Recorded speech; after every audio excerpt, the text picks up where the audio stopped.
Hello mga boss, no? Kung ang hanap nyo ay camping site na beachfront, mala white sand, dito nyo lang matatagpuan sa Calatagan, Batangas sa Edna's Beach Resort.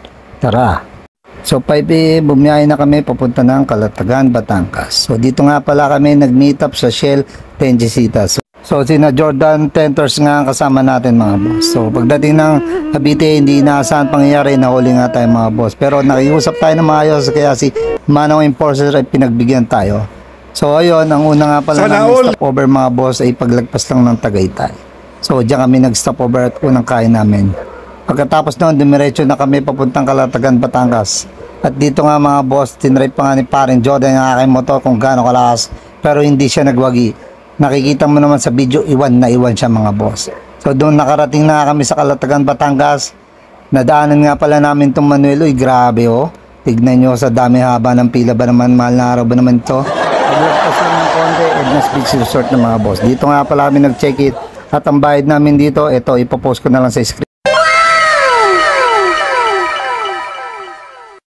Pagpasok namin, nagpump na ako namin ni Gan. At dito nga mga boss, makikita nyo kung gaano kami karami na time na to. Dahil ito ay mahal na araw mga boss. Okay, pinagluto na nga namin ng aming kakanin ng aming mga alalay ng babae.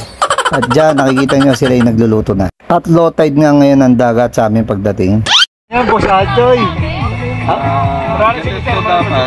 Gusto nyo dapat saratuhin yung kasama.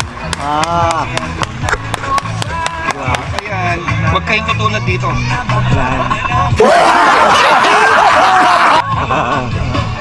A few moments later.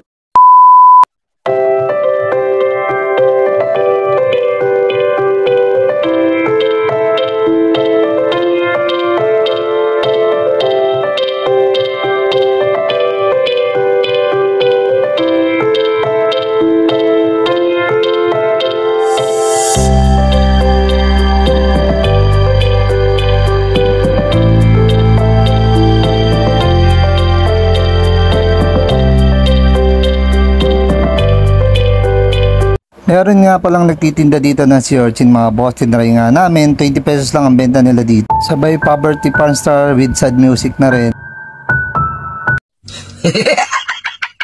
Ito nga yung binibenta nilang sea urchin. Tapos kumain kami, then sinabay na nga rin namin sila mga boss. Gusto ko lang tiniplex yung aking tent na napakarumi. Tapos habang naliligo nga kami, may napagkamalan pa kami dito nga. Tignan yung mangyayari mga boss. Parang may naamoy ako hindi maganda. Ayan. Di ka nakalutang yung ulo. Choy! Ano yun? Nakalutang ulo? Ano yan? Sanga? Awan. Puta na gusto yan. Parang kasi nakaya ito ulo. Kala mo, angas na. Huwag kayo iya. Kamayan daw, kamayan sabi ni Atchoy kanina. Oh, no.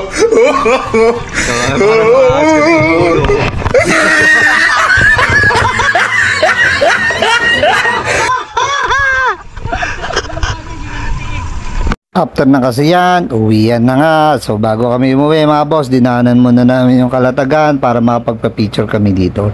At ang daan nga pala namin mga boss, sa Cabiang kami dadaan pa uwi. Yung daan nga pala sa papuntang Cabiang mga boss is downhill tsaka uphill. And then wala naman siyang traffic kaya makabakbak talaga kayo mga boss. At sabi nga nila kapag first time mong dadaan sa Cabiang Tunnel, kailangan mo bumusina mga boss. Tulad nito.